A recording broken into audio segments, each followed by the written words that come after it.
Fox 45 News continues following the story of a child who died while under the supervision of the Department of Human Services. The 16-year-old was found at a hotel in Baltimore Monday. Sources tell Fox 45 News the girl was supposed to have a one-on-one aide as part of the supervision from the Department of Human Services. Right now, it is not clear where that aide was at the time of her death. Baltimore police say there were no signs of foul play and her death is classified as questionable. DHS says it's investigating the incident, and if it discovers the vendor did not meet the standards of care, it will hold them accountable. Meanwhile, as we learn more about the death, there is frustration among lawmakers calling for accountability. Fox 45's Mackenzie Frost has the story. The tragic death of this teen has some lawmakers demanding answers, especially since it comes on the heels of a scathing audit revealing gaps in oversight and background check protocols for the very agency tasked with keeping children safe in state care. I'm in the Marriott Hotel. When first responders arrived 25, 10-4. to the scene of 800 North Wolfe Street, For a fatal overdose of a juvenile. they discovered a tragedy that is sparking a firestorm of frustration. 10-4, how old? A 16-year-old dead in a hotel room. Sources tell Fox 45 News the girl was staying at the hotel while in the care of the Department of Human Services. They're in the care of the state. They're looking to get adopted. They're looking to get an education so that they can break this cycle that's put them in this position. And we don't take care of it. House Minority Leader Jason Buckle says the death of this one teen is an example of what's wrong with the state system. Just this month, a legislative audit identified 280 children placed in hotels under supervision of providers that were not licensed. It also uncovered the Social Services Administration, which is under the Department of Human Services, did not have a procedure to ensure criminal background checks were obtained for vendors providing one-on-one services to foster care children in hotels. How was this able to go on for so long without those protocols in place? Human negligence. If this was done by private sector entities, there would be lawsuits, and there might be lawsuits anyway.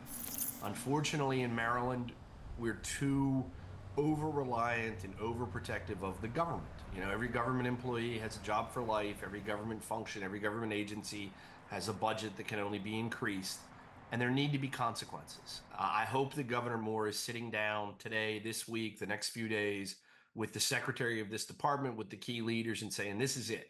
Everybody is on third strike, fourth strike. I want every kid that's in this system, regardless of where they're housed tonight, I want somebody checking in with them today.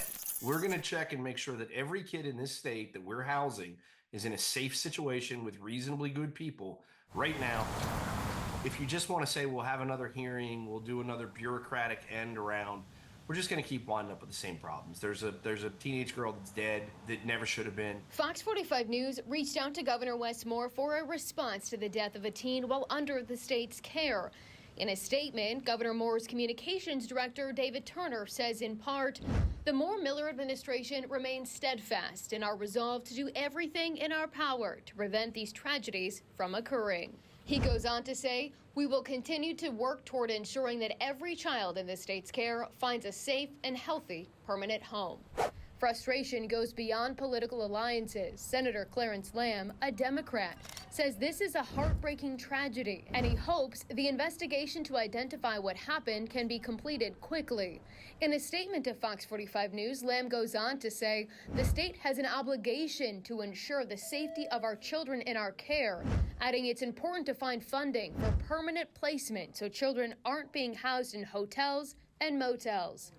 DHS previously told Fox 45 News it's investigating. If this particular vendor, they should be able to do an investigation in 6 hours. This is not the most complicated fact pattern in the world. It should have been already done by now. And if the answers are, we screwed up, we let her go home, we didn't do what we were supposed to do, you're fired. But that requires what I have very rarely ever seen from the Maryland bureaucracy, a sense of urgency. But these children, they're our responsibility collectively as a state government. We took that on, and we should take that on, because we can't just leave them out in the streets. We have to do a better job. Because of privacy laws, DHS says it cannot reveal many details about the 16-year-old girl or the facts of the case. But Buckle says he hopes this death sparks change in the system across the state. I hope there's somebody out there, some family somewhere that cared, that loved about her, that knows that. I hope she didn't die in vain. We will continue investigating the vendor that was supposed to be working with this teen to find out what happened in this situation. I'm also in contact with people who say they knew this teen. As we learn more information, we'll let you know. In the studio, Mackenzie Frost, Fox 45 News. Hey, I'm Mackenzie Frost. Thanks for watching. Don't forget to like this video and subscribe to our channel. Check out Fox Baltimore on all of our social media pages for more videos just like this.